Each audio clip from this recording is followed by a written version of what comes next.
I got you. I've been in these, man. I've had a half point that.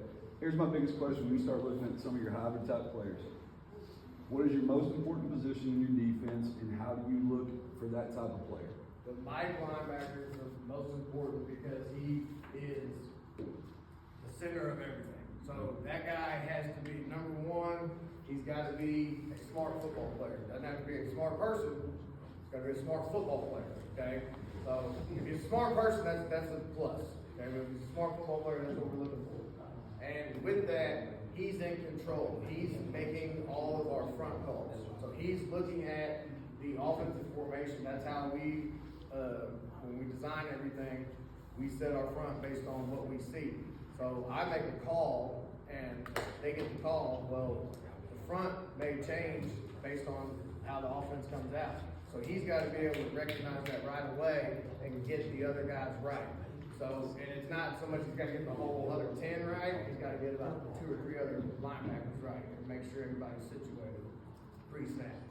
But yeah, so, I mean, I could really like nerd out, you know, talking about the flex and everything about why I think it's beneficial and using a, five man front with 2 flex linebackers and having a double flex or a single flex, bringing, making yourself a 5-man front to a 4-man front to a 3-man front, all with just a bunch of kids shifting around. It gets really, really fun. And like I said, to me, it's really the best defense that you can run at the high school level.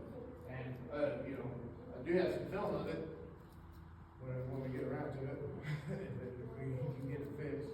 So you base out of a 5? Base out of a 5, yeah. So I'm ignorant. What's your flex? So who are the flexes? Like, what's the flex? So the flex is, in place of running a 5-man front with your generic 3 techniques, we have flex linebackers, and they are in what you call a flex 3 technique. So they are in a 3 technique, but they're 1.5 yards off the ball, right? They're 1.5 yards off the ball, and they're in their linebacker stance. The key is that we may send them both. They both may be dropping into coverage. We may send one and drop one. We may, we can do all different kinds of stuff with them that we want to. And it's not that there are only players that we can move around.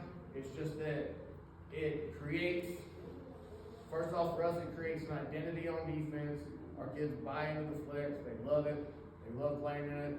They love, everybody because a lot of it is hybrid players. We can put guys, just because you're playing DN this week doesn't mean you're not going to be playing a flex linebacker next week, so you can learn a lot of different things really quickly and really easily and play a lot of different spots. And just, for us in Charleston, it's just allowing our kids to go be who they are, which is just athletes. Just go be athletes, right?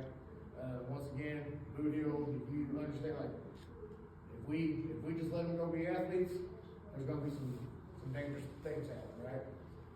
Hey, Coach, I know you're showing how you guys went through the different drills for your run fundamentals of like defeating blocks, going through, attacking, keeping our angles.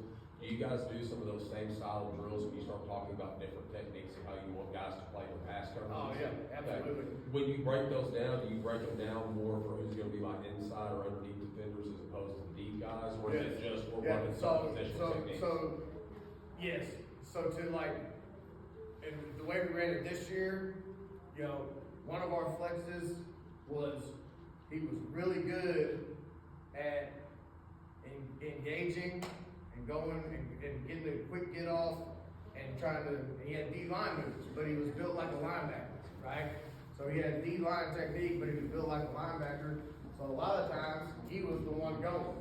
And then a lot of times, our other guy was more of a coverage guy. He wasn't very big, didn't really have a D-line body, but he was a linebacker.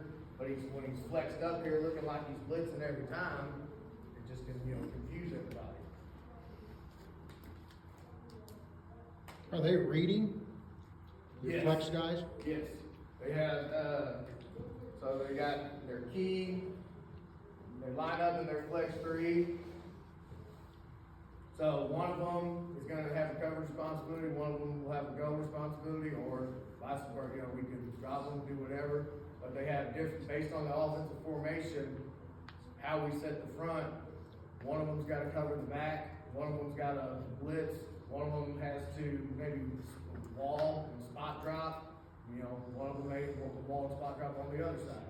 But the key that they're looking for is just your basic run pass key with your guard, just a So he's eyeing the eye of the guard. eye or shoulder of a guard. Shoulder of the guard, hip of the guard, where it goes first.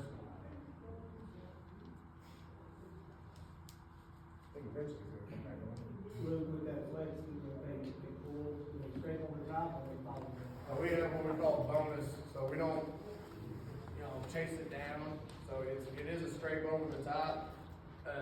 We just call it a bonus. So if you're lined up in that flex technique and you get a pulling guard going away from you, you're going to get over the top, and now you're looking for first bit of daylight. I always feel like, you know, it just depends on the type of kids you have. There are some kids who can get into that hip pocket and chase it down and go get it.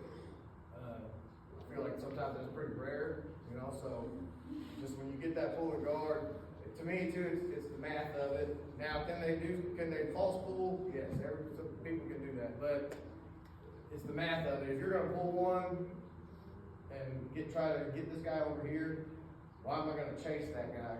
You know what I'm saying? Like, why am I gonna chase that guy? I'd rather just get over the top, first bit of daylight, now we're backed up in numbers.